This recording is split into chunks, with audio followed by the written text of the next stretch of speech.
여러분, 요즘 뉴스 기사로 연예인들이 건물주 되었다는 소식 자주 보시죠? 연예인은 돈이 많으니까 건물주가 될 수 있었겠지 라고 부러워만 하셨을 텐데요. 그런데 돈이 얼마 없는 평범한 여러분도 건물주가 될 수 있다면 어떨 것 같으세요? 안 부러울 것이 없겠죠? 이번 영상을 보시면 누구나 건물주가 될 수 있다는 걸 알 수 있으실 거고요. 이 내용은 여러분의 삶을 바꿀 수 있을 거라고 생각합니다. 시청하시기 전에 구독과 좋아요 누르고 봐주시면 앞으로도 더 좋은 영상으로 보답드리겠습니다. 여러분은 만약 어떤 주식이나 부동산 같은 투자 상품을 시장에서 거래되는 가격보다 저렴하게 살 수 있는 방법을 알고 계신가요? 알고 계신다면 당연히 투자해서 이득을 봐야겠죠. 우리들은 마트에 가서는 조금이라도 생활비를 줄이기 위해 꼼꼼히 상품들을 살피는데요. 이렇게 단순히 저렴하게 장을 보기 위해 소비하는 것에서 그치는 게 아니라 이를 재테크에 적용해서 투자 상품을 저렴하게 사서 원래 시장 가격에 판다면 시세 차익으로 돈을 벌 수 있을 텐데요. 정말 놀랍게도 대한민국에는 국가가 주관하는 부동산 경매라는 제도가 있기 때문에 저렴하게 사서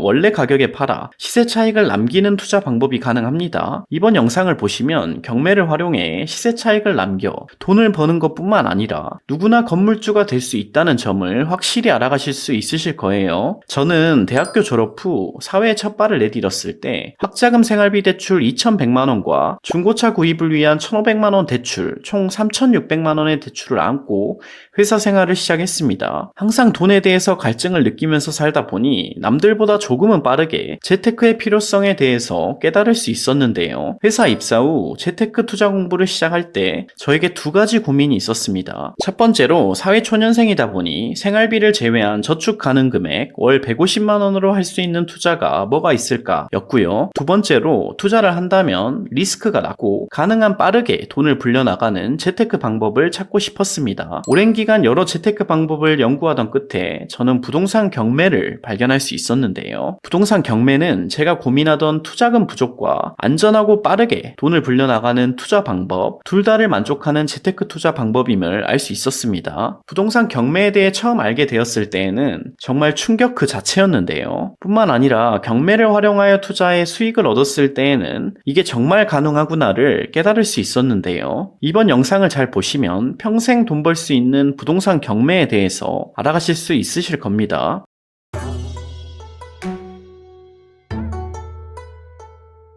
먼저 제가 어떻게 무자본으로 반값의 부동산을 살 수 있었는지에 대해 말씀드리겠습니다. 이 부동산은 경북 구미 시내에 있는 건물이고요. 제가 경매 공부를 시작하고 친구와 공동 투자한 90평 상가를 포함한 건물입니다. 보시면 상가 감정가가 6억 7천인데요. 감정가란 시장에서 판단하는 해당 부동산의 가치를 측정한 값입니다. 저는 감정가 6억 7천 상가를 3억 3천, 즉 반값에 구입할 수 있었는데요. 이 부동산을 살 때 80% 담보대출을 받았고요. 나머지 20%는 신용대출을 활용해 투자했습니다. 이때 저의 통장 잔고는 0원이었는데요. 즉 100% 풀대출을 활용해 투자하였습니다. 어떻게 이게 가능할까요? 바로 이번 영상에서 말씀드릴 경매의 장점 때문인데요. 경매의 장점은 크게 두 가지가 있습니다. 첫 번째로 부동산을 시장에 있는 매물보다 저렴하게 매입할 수 있다는 점과 두 번째로 레버리지, 즉 대출 활용을 극대화할 수 있다는 장점이 있습니다. 이 장점은 대출 활용을 통해 투자금 부족을 해소할 수 있고 저렴하게 매입함으로써 리스크가 적은 투자를 할 수 있게 해주는데요. 이를 가능하게 해주는 경매의 원리를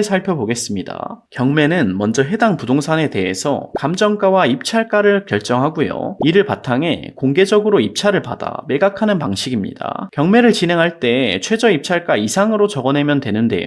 아무도 입찰하지 않아 유찰이 되면 다음 차수에서 최저 입찰가를 20%에서 30% 낮추어 다시 경매를 진행해서 더 저렴한 가격으로 입찰을 할 수 있도록 하는 방식입니다. 제가 구입한 부동산을 예를 들면 첫 번째 차수에서 최저 입찰가 6억 9천으로 시작해서 계속해서 유찰이 되어 3억 3천까지 최저 입찰가가 떨어지게 되는데요. 이러한 경매의 특성 탓에 계속해서 유찰이 되어 부동산을 반값에 사갈 수 있는 상황까지 도래하는 것입니다. 즉 내가 원하는 가격에 입찰할 수 있다는 것입니다. 너무나도 매력적인 재테크 투자 방법이지 않나요? 뿐만 아니라 경매를 활용한 부동산 투자의 경우 레버리지, 즉 대출 활용을 극대화할 수 있는 투자 방법인데요. 부동산 경매의 특성상 감정가, 즉 시장에서 판단하는 부동산의 가치보다 저렴하게 낙찰을 받기 때문에 낙찰가의 80%까지 대출이 나오기 때문인데요. 이를 종합하면 애초에 저렴하게 살 수 있기 때문에 리스크가 현저하게 낮고 대출을 극대화해서 투자할 수 있기에 투자금이 적게 들어갑니다. 이렇게 매력적인 부동산 경매 하루빨리 시작하는 게 좋겠죠. 경매 물건은 2020년부터 2022년까지 3년간 감소하다가 23년부터 다시 10만 건을 돌파했는데요. 21년 부동산 폭등장 고점에 연끌 투자를 하신 분들이 대출 이자를 감당 못해 매물이 많이 나오고 있습니다. 경매 물건이 많아진다는 건 돈 벌 수 있는 기회가 많아진다는 것인데요. 기회가 많을 때 경매 공부를 시작하셔서 돈 많이 벌어가시면 좋을 것 같습니다. 단 경매의 경우 권리 분석이라고 해서 해당 부동산에 걸려있는 권리관계를 정확히 파악하고 투자해야 하는데요. 예를 들어 해당 부동산에 누군가 전세로 살고 있는 사람이 있다거나 하는 상황입니다. 하지만 이러한 권리 분석은 어렵지 않기 때문에 누구나 공부해서 투자할 수 있으니 하루빨리 경매 공부를 시작하셔서 돈 벌어 가셨으면 좋겠습니다. 근데 나는 직장인이어서 부동산 경매를 활용해 투자하고 싶어도 법원에 입찰하러 갈 시간이 없다 하시는 분들이 있으실 텐데요. 직장인 분들이 한 달에 한 번 있는 연차를 사용해서 법원에 입찰하러 가기는 쉽지 않죠. 이를 해결할 좋은 방법이 있습니다. 바로 다음으로 말씀드릴 주제인 부동산 공매에 대한 것인데요. 공매는 법원에 입찰하러 갈 시간이 없는 직장인을 위한 투자 방법입니다. 앞서 부동산 경매에 대해 말씀드렸죠. 공매는 경매와 진행되는 방식이 유사하고 가장 큰 차이점은 경매는 법원에 직접 가서 입찰해야 하는 방식이고요. 공매는 컴퓨터만 있다면 어디서든 시간과 장소에 구애받지 않고 입찰이 가능한 방식입니다. 바쁜 직장인도 공매를 활용한다면 충분히 투자할 수 있겠죠. 경매의 경우 채무, 즉 대출이나 사채를 갚지 않아서 진행되는 경우가 많고요. 공매의 경우 세금 체납으로 국가에서 해당 부동산을 압류하여 진행하는 경우가 많습니다. 직장인의 경우 법원에 입찰하러 갈 시간을 만들기 여의치 않기 때문에 공매는 경매를 대체할 수 있는 아주 매력적인 투자 방법입니다. 저 또한 직장을 다니면서 투자하였기에 법원에 직접 입찰하는 경매보다는 공매를 주로 활용해 투자하였는데요. 경매보다는 물건수가 작지만 전국적으로 입찰이 가능하다는 장점이 있겠습니다. 저는 이러한 공매를 활용해 3년간 16채 아파트 단타 투자와 90평 상가 한 채를 투자할 수 있었는데요. 평범한 흑수저인 저 또한 해냈으니 여러분도 충분히 하실 수 있습니다. 단 공매 투자 시 주의할 점으로 경매의 경우에는 인도명령이라는 제도가 있기에 빠르게 명도가 가능한 점이 있는데요.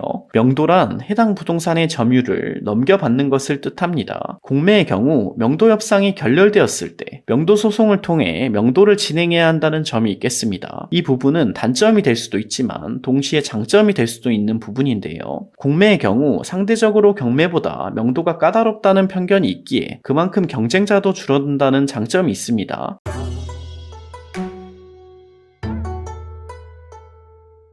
이제 제가 어떻게 무자본으로 반값의 부동산을 살 수 있었는지에 대해 완벽하게 이해하셨을 거예요.